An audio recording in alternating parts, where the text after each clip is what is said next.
Silent rain. UFO sighted over China, intercepted by aircraft of unknown make or model and shot down in wilderness. Crash site found abandoned but signs of fighting nearby apparent, sources in Chinese government say. String of suspected alien abductions in France ends as GIGN raids wilderness compound, suspects apprehended at scene claim invaders controlled their actions, insanity pleas expected during trial.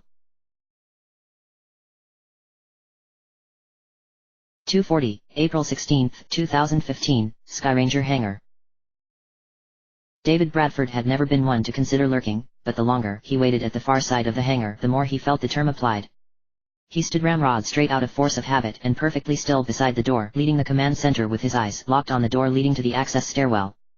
And, as if summoned by the sheer stubbornness of his stare, the door opened and Harris briskly walked in and surveyed the now empty hangar before signaling to the door, and the others moved in behind him, including the current source of Bradford's more recent headaches. The video footage doesn't do it justice, Bradford thought to himself as the group moved towards the center of the room. Even from across the hangar he could see curiosity on its face. Curiosity and fear. When the hangar doors opened it looked up to the starry skies with unabashed wonder before looking to Shen and saying something. Shen smiled and nodded but remained silent. "Commander Bradford, there is an incoming council transmission," came a voice from Bradford's headset, and for a brief moment he was sorely tempted to groan and cover his face with his palm. Of all the times for the council to call. "Understood, inform them that I'll take their transmission in my office in 5 minutes. Raise the alert level of the base and scramble strike 1, strike 2, and strike 4. Bradford crisply ordered through his headset and started making his way toward the group in the hangar. The lights all came on at the same time as the alert klaxon sounded. The alien in their midst jerked and its ears folded back from the sound, though one ear twitched in Bradford's direction. A moment later those purple eyes were upon him, and Bradford met that gaze with one of his own. David wasn't unfamiliar with the concept of the stare down, and was perfectly willing to deliver one if necessary, which wouldn't be this case. Within a second of eye contact the alien visibly withered under his glare but still maintained eye contact, and then the moment passed as Shen met Bradford halfway. "Shen, get everyone back to the lab, council transmission is incoming, and you know what that means," Bradford reported crisply before doing an about-face and heading towards the hangar exit. He had gotten a half a dozen steps when a loud crack of displaced air sounded behind him. A glance behind him revealed that he was now alone in the hangar. He tapped his headset and asked, "Location on Charles Shen?" A moment of silence passed before the reply came, "Chief Engineer Charles Shen is currently in the Stardust Labs, B3F. Teleportation right," he remembered from the Volans research notes as he ascended the stairs to his office. "Something tells me this mission is going to get a lot more interesting than usual."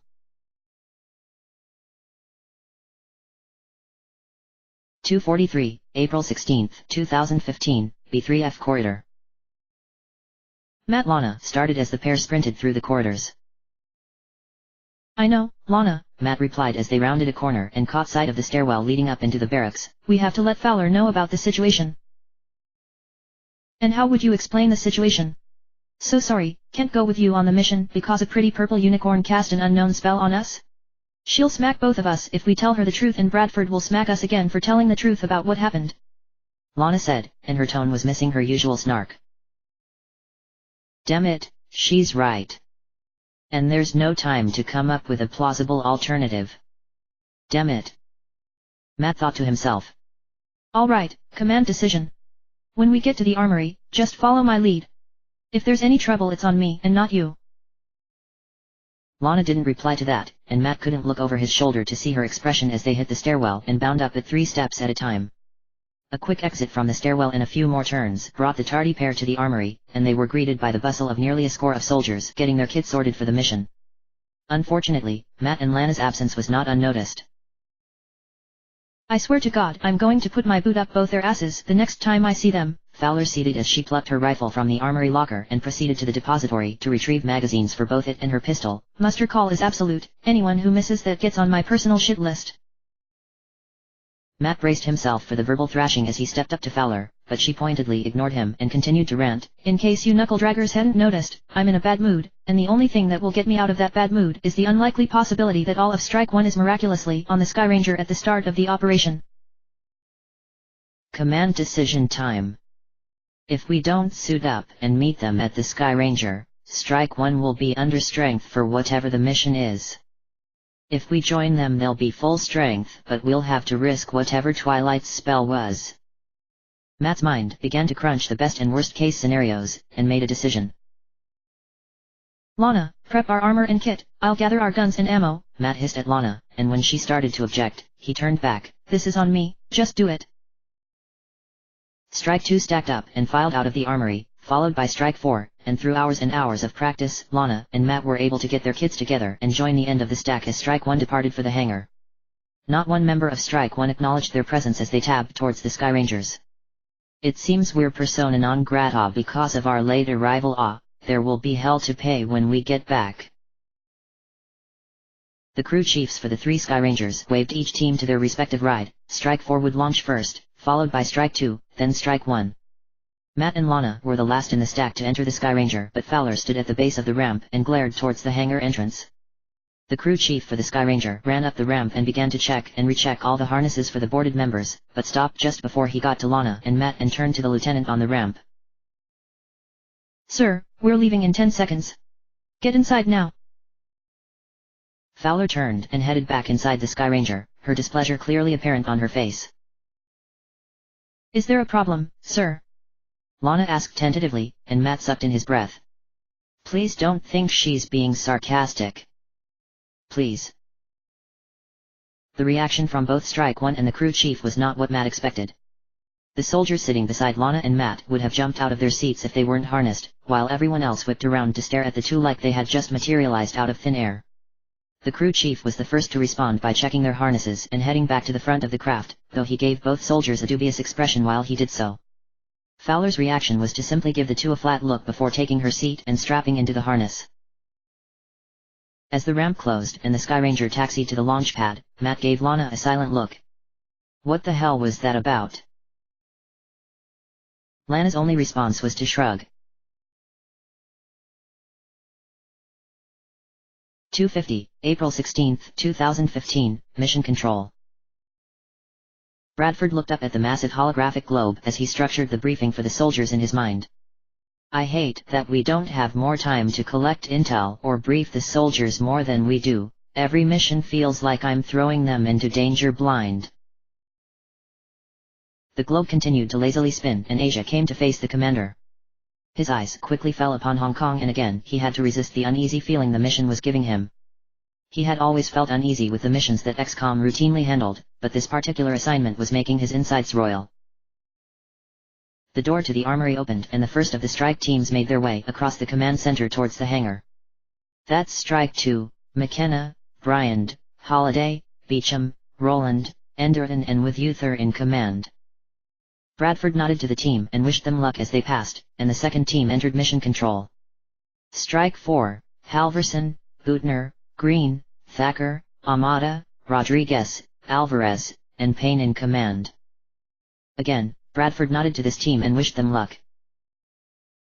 Another 8 soldiers filed out from the armory, and Bradford repeated the process with them. Strike 1, Drzymski, Anderson, Lee, Potter, Henderson, with Fowler in command. The door to the hangar closed behind them and Bradford turned back to the spinning globe, though he couldn't quite keep the doubt off his face this time. It feels like I'm missing something. Something important. Bradford, Shen, the engineer's voice filtered into Bradford's ear, sounding tired and a little concerned. Bradford here, I read you. Did you manage to finish the production model remote weapons in time? Yes, I did, came Shen's reply. 3 of the new shivs should be ready for the mission, and I hope they'll prove useful. I had one question regarding the mission though. Did Corporal Harris or Private Jenkins join the mission? I didn't see them, no, Bradford admitted, and that flare of doubt spiked uncomfortably. Why feel doubt now? It's too early in the mission for that. Were there any problems back at the lab? No problems so to speak. It can wait until the mission is over. Good luck, Commander. And with that, the line closed and Bradford turned back to the globe just as the Skyrays launched and headed west. The communications officer prompted Bradford and he switched his headset to the command channel. Our mission area is in a suburb of Hong Kong. We've received intelligence that an organized crime syndicate has been offering an alien artifact for sale on the black market, and the source of this intelligence has managed to procure this artifact and is offering it to us instead. Intelligence on the device itself isn't complete, but it was certain that it is intact and in working order, so retrieval of the device is our top priority. On cue, the communications officer brought up the map of the suburban area for the operation. A large cemetery with a neighboring temple, some single-story buildings on the road nearby, and an empty parking lot filled the monitor in front of Bradford, and he began to relay his instructions to both the strike teams and the Skyrays. Big Sky, you will deliver Strike 1 to the parking lot. Kingfisher, Ominous, you will remain in a holding pattern in the event that the extraction gets complicated. Strike 1, your civilian contact can be found near the temple beside the graveyard. The alien artifact is priority, but retrieval of the civilian is an optional objective. There is also the possibility of interference from the criminal element, so don't assume any human present is civilian or friendly. Good luck, command out. 6:25, April 16, 2015, Hong Kong. The Skyray roared over the graveyard with its VTOL engines before coming to a rolling landing in the parking lot. The ramp dropped to the asphalt and Strike 1 boiled out of the aircraft and sprinted for the nearest cover in the barren parking lot. Big Sky, Strike 1 actual, we're clear. Fowler reported. Solid copy, Strike 1. Command, Big Sky. Strike 1 is on the ground, we are assuming overwatch now. Big Sky reported as its VTOL engines flared as it lifted off and disappeared into the evening sky. With their eyes in the sky now firmly established, Strike 1 moved from cover and headed towards the graveyard entrance. Strike 1, Big Sky. Thermal imaging puts one human male outside the temple, looks like that might be your guy. Copy, Big Sky, Fowler said, and called for a halt as they approached the entrance to the cemetery. Alright, I want no chances taken on this. 3 and 4. She indicated to Potter and Henderson, the two marksmen in the squad. I want you two on that building and covering the street and as much of the cemetery as you can. Yes, I know the damned trees will be in your way, but we shouldn't be out of sight for more than a minute.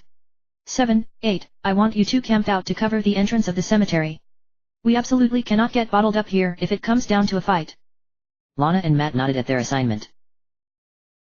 The rest of you are on me. Let's get this guy and get out. No muss, no fuss. With all orders given, Strike 1 split up.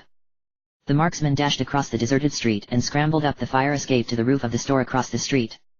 1, 3. We are in position, no contacts. Matt and Lana chose a position just inside the graveyard, along an elevated walkway that would give them a good line of sight on the entrance, limited line of sight on the street running beside the cemetery, and plenty of cover to go with it. 1, 7. We've got the entrance covered. 1 copies. ETA on the objective is 2 minutes. 6:30, April 16, 2015, Mission Control. Bradford watched the visual feeds from Big Sky like a hawk as Strike 1 split to cover the graveyard. It was a sensible move, especially with the risks involved in the mission. Considering the lack of hostiles so far, moving the entire squad was less important than securing their exfiltration route. Despite the potential incident that occurred in the hangar, this mission is going smoothly. Too smoothly. Again, his instincts prodded at him that something was going to go wrong, or already had and he had missed it. Strike 2-3, command. Check your 2 o'clock. Bradford said, and the marksman complied. While uncommon, it wasn't unheard of for Bradford to issue orders to the soldiers in the field in the event of emergency or new objectives, and they had learned to trust his instincts. Still, it's best to keep my hands off most of the time. The unit leaders don't need me micromanaging their men for them. Copy command, Potter confirmed, and his armor cam showed a long and deserted street. Looks all clear. Strike that, I have 4 contacts moving in 2x2 formation towards the graveyard entrance. They look human, small arms, no armor and black suits. Big Sky, can you confirm? Strike 1, Big Sky, confirmed 4 human contacts heading towards you. Copy, Big Sky. 3, keep eyes on those targets but hold your fire. 7, 8, get into position and take them out silently if you please. Solid copy, 1. Jenkins, on me. 7 said, and both he and Jenkins moved to a better vantage point to ambush the would-be ambushers. Wait, Jenkins. Bradford thought with a start, and a chill ran down his spine as he recalled the events from earlier in the evening. I saw all the strike teams go to the Skyrays and I did not see those two in the group. Fowler, Drzymski, Potter, Henderson, Anderson, Lee. 6 names, 8 soldiers. I distinctly remember 8 soldiers leaving the armory. Shen specifically asked if I saw them and I know I didn't. What the hell? What the hell? David Bradford was as detail-oriented as commanders came, and he was absolutely certain that he had recognized 6 of Strike 1's soldiers, but 8 had left the armory. Something big is going on here. Again, Bradford's instincts screamed at him and he turned back to see Harris and Jenkins ambush the 4 would-be ambushers. The humans moved from doorframes to alleyways across the street from the cemetery, and they regrouped inside an alleyway outside of the sniper's view but still within the all-seeing view of Big Sky. That view twitched further down the alleyway to catch a pair of fast-moving shapes sprinting towards the human interlopers. With the thermal cameras it appeared as nothing more than a blur. The humans were quick enough on the uptake to turn their guns and fire, but their pistols were no match for the monsters approaching them. This is 1, I hear shots fired. Who's shooting? 1-7. Confirmed chrysalids engaging civilian targets. 8, use your frag. At this point all 4 of the black-suited humans had died gruesomely, and the chrysalids had begun to hunch over the corpses. Before they could, one of the soldiers lofted a grenade into the gory pile and reduced everything to meat. The chrysalids survived however and began to stumble and limp away to new targets, only to be chased down and dispatched with shotgun blasts. Bradford had seen enough. Big Sky, command.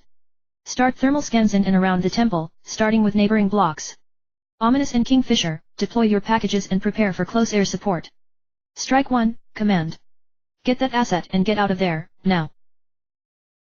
A chorus of acknowledgements flooded the radio, and Bradford turned away and switched channels. Get Charles Shen on the line right now. 6:33, April 16, 2015, Hong Kong. Matt flicked his rifle over to full auto as he covered the alleyway that the chrysalids came from. Lana pumped another shotgun blast into each of the chrysalids before giving the mutilated humans a quick look to make sure none of them would rise again. These guys are down for the count, Lana reported as she sprinted across the street and back into cover beside Harris. Strike 1, Big Sky, their observer started, and the hurried tone and raised voice didn't mean anything good. You have multiple contacts moving in on your location. Thin men, chrysalids, and floaters. Recommend exfiltration immediately. Oscar Mike with the civilian, wait, weapons free. Fowler shouted through the comms, and the staccato reports from rifles could be heard in the distance. Instantly, the radio exploded with contact reports and gunfire. On me, Jenkins. Harris shouted as he sprinted back to the elevated position they had prepared earlier. 2 loud reports came from across the street, and the 2 snipers reported kills over the comms. Harris and Jenkins slid into cover and began to search for targets, when the radio crackled again. Command, Strike 1-2, Anita Fowler is KIA, Sergeant Dryzemski shouted between machine gun bursts. ETA to extraction is 1 min. Dryzemski's report dissolved into a horrible coughing sound that most of the strike teams were becoming uncomfortably familiar with. I've been poisoned. 7, 4. 3 and I can watch the entrance. You and 8 reinforce the others. Before Matt could confirm the new orders, Henderson interrupted with a shout, 7, X-rays on your back.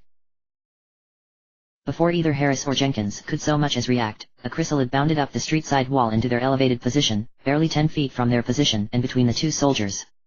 1,000 painful deaths ran through Matt's mind as he got that too close look at the alien monster.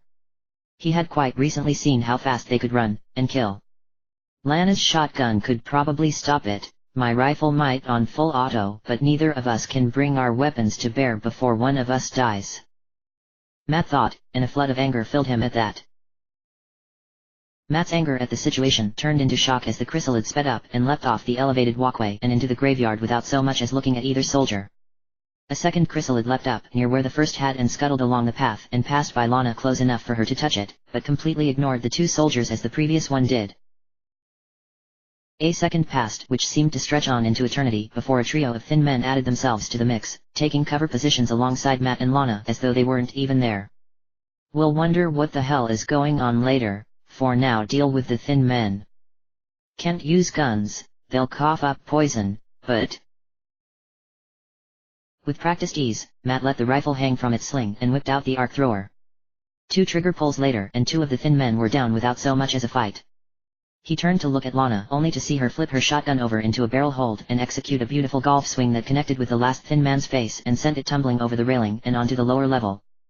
She flipped the shotgun around again and caught it by the stock, then went sprinting after the chrysalid further down the path. Shot wide, damn it! Potter shouted through the comms. 7, I've got no angle on the bug. Tag him or flush him out. Matt holstered the arc thrower and raised his rifle as he spotted the chrysalid in question. It was hunkered down behind a dividing wall and one of the giant trees just inside the cemetery, likely lying in wait to ambush the retreating squad members or to hide from the sniper, or both. Doesn't matter either way, he thought grimly and lined up his shot and fired a burst. The first shot sank into the bug's lower torso, the second clipped one of its arms while the third connected squarely where one of its legs attached to the body. Not expecting the attack, the chrysalid squealed and stumbled out of its hiding spot, only for its head to explode a moment later. 7, you're clear. Move up and we'll cover you. On it. Matt shouted as he vaulted the railing and dropped down to the lower level, stopping only to put a pair of bullets into the thin man Lana had punted before moving to the gravestones for cover. The staccato reports of rifle fire were almost constant now. 2, 7. Status. 2's out, this is 6. We'll be at the exit shortly. And just as he predicted, the remaining squad mates appeared. Lee and Anderson were retreating in good order, while a third figure had Dryzemski's unconscious form over his shoulders. The third figure was a Chinese man with a shock of white hair and goatee and a rather vicious-looking scar on the side of his face. He also wore the same black outfit that the hostile humans had worn. So that's our civvy, Matt thought, and was mildly impressed that he was carrying the unconscious soldier rather than bolting and getting himself killed. He also was aware enough to move during covering fire. Smart man. Matt's evaluation of the civilian was cut short when he spotted another chrysalid bound out from a row of tall gravestones and sprint towards the retreating soldiers. He tried to line up a shot, but this chrysalid was either smart or lucky as it weaved between the gravestones and kept the retreating soldiers between itself and Matt. Lee saw the chrysalid approach and began to panic as he switched to full auto and began to hose down the bug, but it wasn't enough. One clawed hand slapped the rifle aside while the second tore out his throat. A gurgle came through the radio as Lee fell, and the bug stood over the dying soldier to commit one of the most horrifying things any human had ever witnessed, egg implantation. Or it would have if a shotgun blast didn't tear a wide chunk out of its chest and knock it to the side. It turned to search for this new threat only to get a second shotgun blast in the face. The corpse began to spasm, and Lana put one more shotgun blast into it. Command, Strike 1-8. Private Donald Lee, KIA. She reported before sprinting to the rest of the group.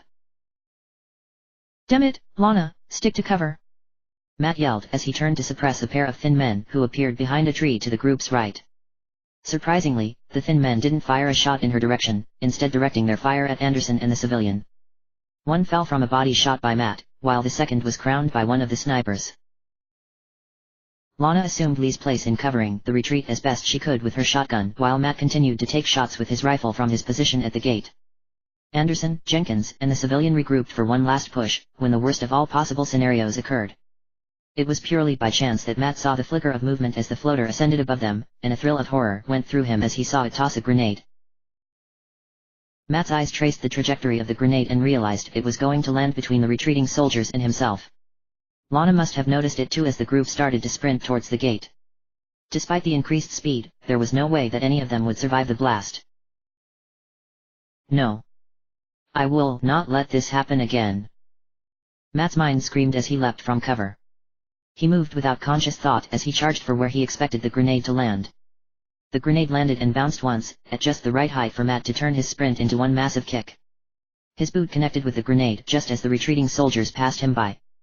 Had it been something other than a grenade, it would have been an absolutely beautiful kick. Unfortunately, it was a grenade, and it detonated just under a second after the kick, knocking Matt off his feet. Oh hell, that's going to hurt in the morning, he thought as he rolled over and staggered to his feet as he rubbed his chest with his free hand. It feels like I just got kicked in the chest. Henderson had reached the gate and was taking pot shots at targets somewhere behind Matt as he staggered through and turned to provide his own covering fire, and hesitated. Jenkins, get the civvy and Dryzemski to the extraction.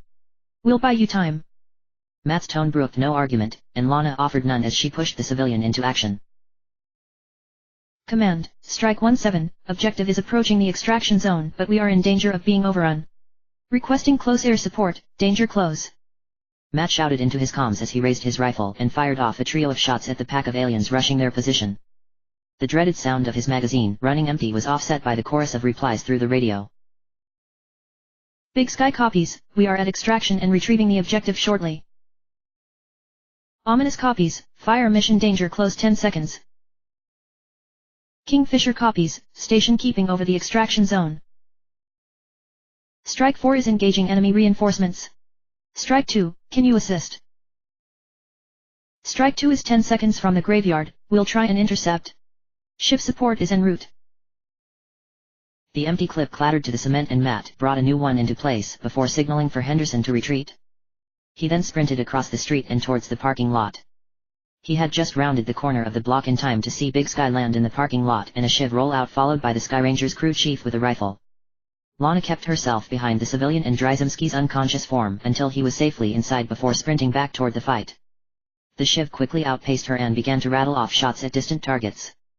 A second Shiv zipped out from a nearby alley and joined in the firefight, followed by the leading elements of Strike 2.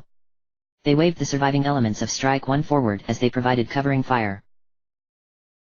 The rattling fire of the Shiv was quickly drowned out by a second Skyranger as it roared over the parking lot on its VTOL engines, and its blunt nose turned towards the oncoming horde behind Matt. Kingfisher on station, tally-ho. A gout of fire erupted from the Skyranger's nose, followed by a visible spray of spent shell casings raining down to the street. Matt could feel a few of them bounce off his helmet and armor as he sprinted towards Big Sky. Come on, you're almost there, Matt told himself as the distance closed, but with every step his legs and arms felt more and more like lead blocks. To make things worse, each breath caused a spike of pain in his chest. His free hand rubbed his chest and it came away wet, and Matt spared a glance down at his palm. Oh, was all he was able to say before collapsing to the pavement. Shit, Harris is down. Matt heard someone say, though they sounded far away. Come on, we're at the Skyranger, Matt. Stay with me, stay with me. He really tried to stay with whoever was talking, but it seemed like a much better idea to go to sleep. Operation Silent Rain, complete. Alien artifact acquired. Civilian asset acquired.